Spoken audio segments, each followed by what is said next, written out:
of my favorite segments that I used to do was a viewer mailbag, and it's kind of been shelved for the past few months. I'd like to go ahead and bring it back. It's a time where I go through my mail and answer some of your questions, and hopefully what I read represents a lot of people's questions. So let's go ahead and get started.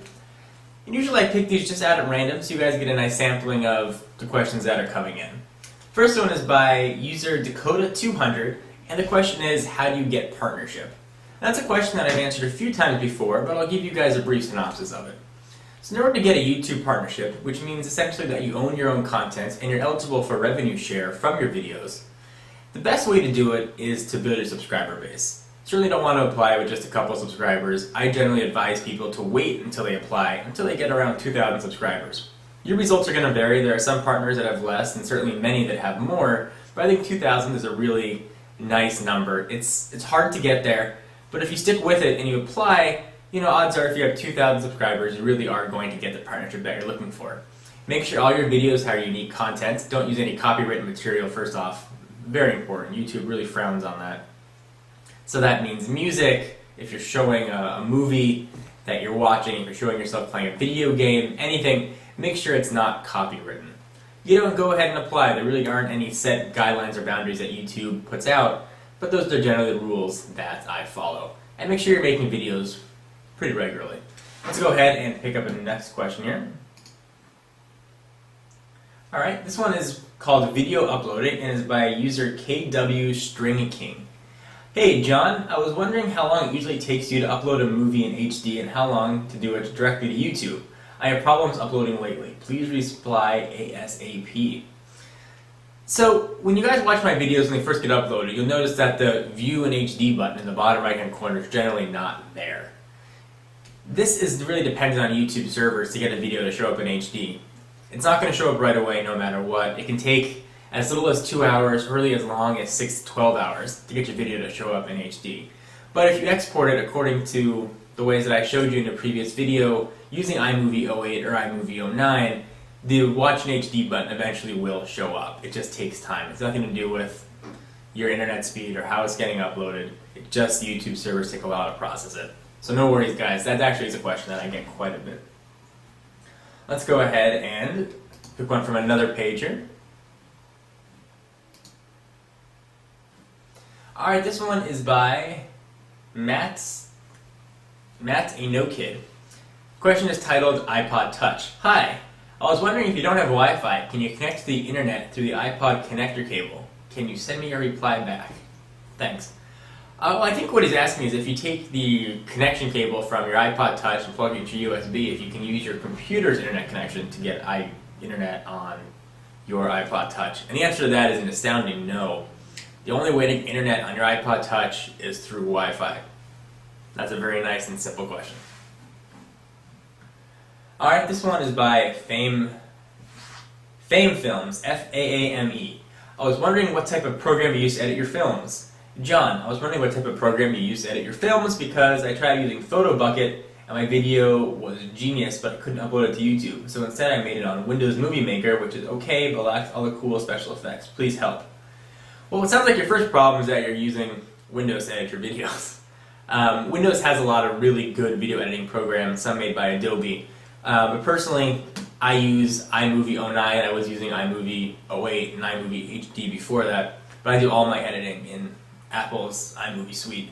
It really just makes uploading to YouTube, editing your videos really nice and easy. So, unfortunately, iMovie is not available on a PC, so you're going to be stuck with Windows Movie Maker if you don't want to buy any additional software. So let's go ahead and pick one more here. Should I get a case for my aluminum MacBook? Hey John, this is from user Between. I purchased a MacBook yesterday and I'm wondering how well your case, the aluminum casing, is holding up. Do you think I really need to go out and purchase a case, spec, hard case, or sleeve for it? I'm looking at my Dell laptop that I've had for 5 years and it's got no noticeable scratches. Of course I don't take the laptop outside to places where it can get scratched, usually inside on my couch or a desk when I take it out of my padded laptop bag.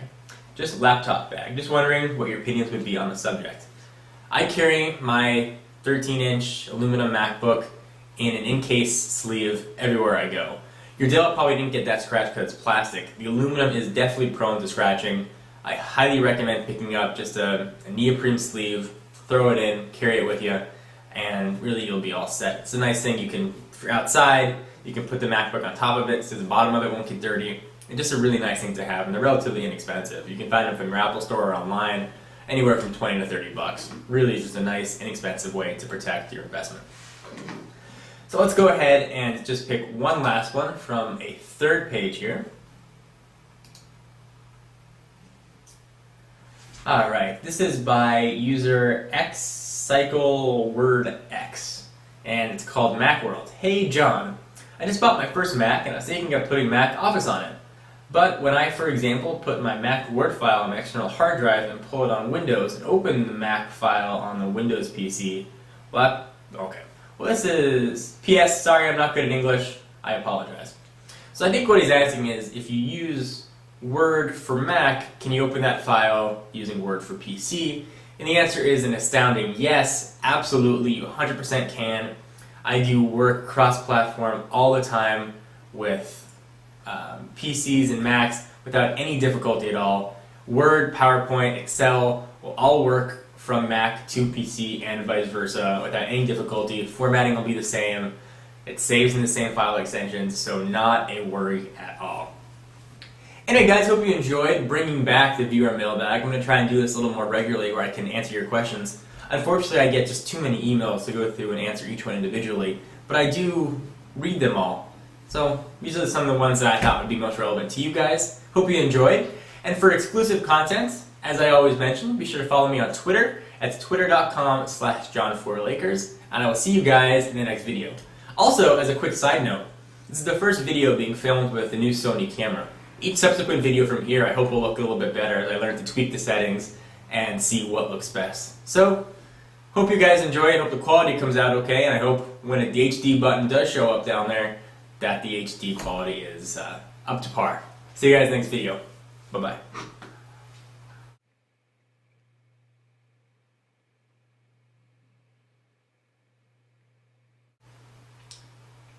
Okay, let's try this. Hey guys, John Rettinger here. One of my favorites...